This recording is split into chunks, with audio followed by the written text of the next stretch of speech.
Among the topics President Obama addressed in his year-end press conference today was his executive action to restore relations with Cuba. The president conceded there will be no immediate reform of Cuba's communist tyranny. But what I know deep in my bones is that if you've done the same thing for 50 years and nothing's changed, you should try something different if you want a different outcome. And this gives us an opportunity for a different outcome, because suddenly Cuba is open to the world in ways that it has not been before. Actually, Cuba has been open to the world. It's just the U.S. that broke off relations.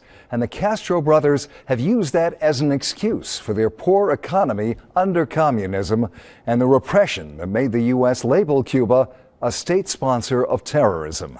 But tonight's What It Means asks another question. Why is the Obama administration reaching out to the anti-American Castro brothers when we helped overthrow other dictators who were actually helping America? For instance, Egypt's Hosni Mubarak was a close U.S. ally for 30 years. He maintained peace with Israel and reined in anti-American Islamic extremists. But in 2011, President Obama called for Mubarak's ouster, only to see him replaced by a group the White House was boosting, the Muslim Brotherhood.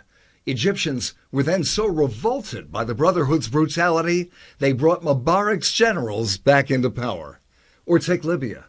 Muammar Gaddafi was such a murderous enemy of America that President Reagan authorized airstrikes in 1986. But after 9/11 and America's invasion of Iraq, Gaddafi voluntarily surrendered his nuclear program and shared anti-terror intelligence with America. Nevertheless, President Obama helped topple Gaddafi, and in the chaos that's followed, we suffered the Benghazi terror attack and the rise in Libya of a deadly al-Qaeda offshoot. Now, we want to hear what you think on to determine how America deals with dictatorships.